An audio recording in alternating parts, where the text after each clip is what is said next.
उत्तर प्रदेश के बरेली के एसडीएम ज्योति मौर्य की बेवफाई की कहानी सुर्खियों में आने के बाद अब कई पीड़ित पति सामने आने लगे हैं। ताजा मामला जैसलमेर जिले के भिखुड़ाई गांव में के उप स्वास्थ्य केंद्र में कार्यरत एएनएम माया का है। माया के पति का कहना है कि उसने माया को शादी के बाद पढ़ा लिखा कर एएनएम बनाया।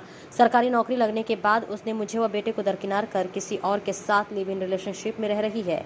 पीड़ित बलराज ने बताया कि वो हनुमानगढ़ का रहने वाला है। माया से मेरी शादी 2009 में हुई थी। मैंने माया को पढ़ा लिखा कर एएनएम का कोर्स भी कराया। उसके बाद 2018 में उसकी सरकारी नौकरी लग गई। उसे पहली पोस्टिंग बरमसर गांव में मिली थी। मैं जब उसके साथ बरमसर में रहने लगा तो लॉकडाउन के वक्त उसने मुझे घर से निकाल दिया तथा मेरे ऊपर मुकदमा कर दिया। रमेश नाम की युवक के साथ उसके नाजायज संबंध थे, लेकिन फिर भी शादी मुझसे की थी। पहले मेरे सामने उसे धर्म भाई कहती थी, लेकिन अब भिखुड़ाई गांव में रमेश के साथ लिव इन में रह रही है। मेरे 9 साल के बेटे से कोई संबंध नहीं रख रही है। जब मैंने रमेश और माया के आपत्तिजनक फोटो देखे तो मैं उससे मिलने भिखुड़ाई गया तो उसने मुझसे मिलने से मना कर दिया। मेरे ऊपर माया ने दहेज व तलाक का केस कर रखा है, जबकि 2019 में भर्ती के समय माया ने जो शपथ पत्र दिया था उसमें लिखा था कि मेरे साथ कोई दहेज का लेन देन नहीं हुआ है। मेरे पास जो भी पूंजी थी मैंने वो उसकी पढ़ाई व ट्रेनिंग में लगा दी।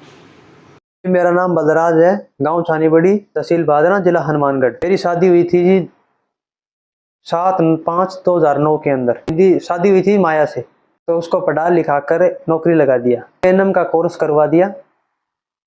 कोर्स करवाने के बाद उसकी परमानेंट 2018 में ज्वाइनिंग हो गई थी। उसके बाद उसकी ड्यूटी थी रावसर तहसील के अंदर, ब्रह्मसर गाँव के अंदर। वहाँ से मैं उसके साथ रहने के लिए गया था ना, तब वहाँ से लॉकडाउन के अंदर उसने मुझे निकाल दिया। उसने मुझ पर केस कर दिया।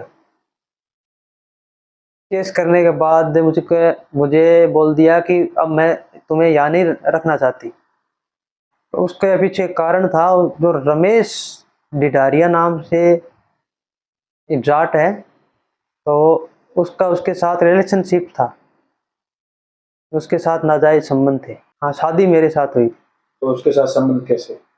तो उसको पहले धर्म बैंड बनाया था। मेरे सामने तो उसको बहन बोलता था।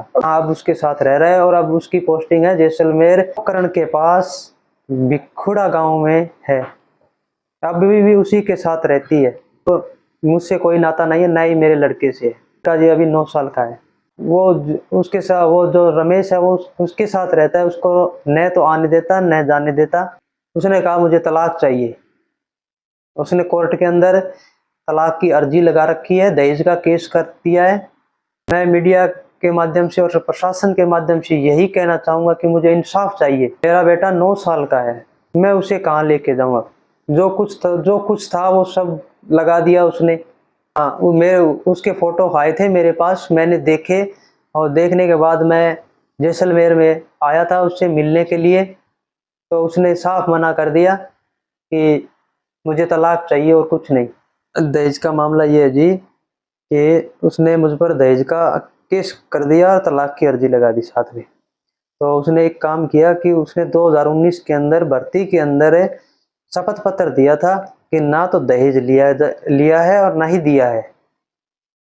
उसको नाम लुटेरी एएनएम, यही नाम दूंगा मैं।